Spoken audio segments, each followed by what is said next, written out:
Jackie Chan was born in 1954 in Hong Kong to parents who struggled to survive in a city filled with poverty and rapid change.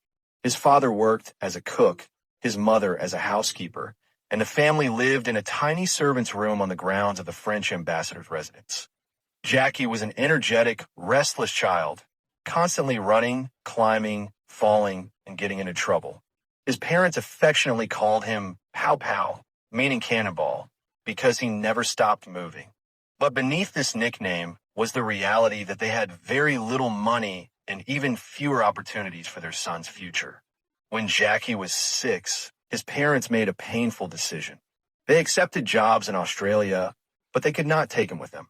Life there was too uncertain, too expensive, and they feared they could not raise him properly while struggling in a new country. So they enrolled him in the China Drama Academy, a school of Peking opera known equally for producing talented performers and for its strict, almost punishing discipline. For young Jackie, this was not just a school. It was a new world that demanded everything from him. The academy became Jackie's home for the next decade.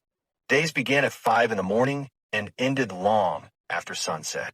Children trained in martial arts, acrobatics, acting, singing, choreography, and even weapon forms. The training was relentless, stretching until muscles trembled, holding stances until legs shook, repeating movements hundreds of times. Mistakes were corrected with harsh discipline, and bruises became as common as breathing.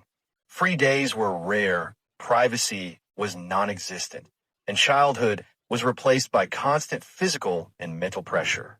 Many students cried themselves to sleep or attempted to run away. Jackie endured all of it, sometimes barely, but he absorbed every skill the academy had to offer. Slowly, the pain turned into mastery. By his late teens, Jackie had become one of the academy's most capable performers, particularly in acrobatics and martial arts. After leaving the school, he began working as a stuntman in Hong Kong's rapidly growing film industry. At first, he earned so little that he sometimes slept on set because he couldn't afford transportation home. But his speed, agility, and fearlessness caught the attention of directors. Jackie soon became known as a stuntman willing to do what others avoided, falling from balconies, crashing through glass, or performing complicated flips. Yet this bravery came at a high cost. He broke his nose, ankle, ribs, fingers, and nearly everything else. Once he fell from a tree and fractured his skull, leaving a permanent hole in his head. Doctors said he was lucky to be alive. Still, he struggled as an actor. Producers wanted the next Bruce Lee, serious, stoic, powerful. Jackie, however, didn't fit that mold. He wasn't naturally imposing, and he had a playful personality that didn't match the intense martial arts heroes of the time. After several failed films, he began to fear he had no place in the industry. But in moments of doubt, he remembered the discipline learned in the academy. Push through pain, trust the work, and never surrender. Then everything changed when he embraced what made him different. Instead of copying Bruce Lee, he created a new style, mixing martial arts with humor, improvisation, and physical comedy inspired partly by silent film legends like Buster Keaton.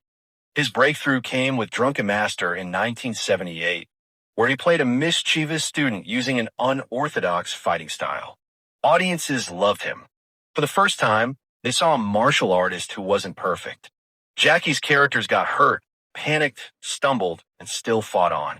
This vulnerability made him relatable, and his breathtaking stunts made him unforgettable. Success in Asia followed, but Jackie wasn't satisfied. He wanted to cross into Hollywood, something no Chinese actor had successfully done in a leading role. His early attempts were difficult. Language barriers, cultural misunderstandings, and industry stereotypes made progress slow. But he persisted, just as he always had. When Rumble in the Bronx reached American theaters, audiences were fascinated by his action scenes, real stunts performed by the actor himself. Soon after came the global hit Rush Hour, where his chemistry with Chris Tucker introduced him to millions who had never seen his earlier work.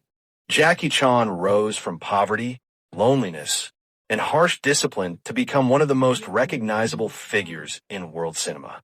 He became an actor, stuntman, director, producer, singer, philanthropist, and a symbol of perseverance.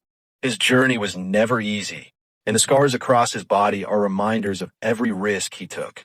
But his spirit remained unchanged. Jackie often says that he was never the strongest, the fastest, or the most talented. He simply refused to quit. Through patience, creativity, and relentless work, he transformed hardship into a legacy admired across the globe.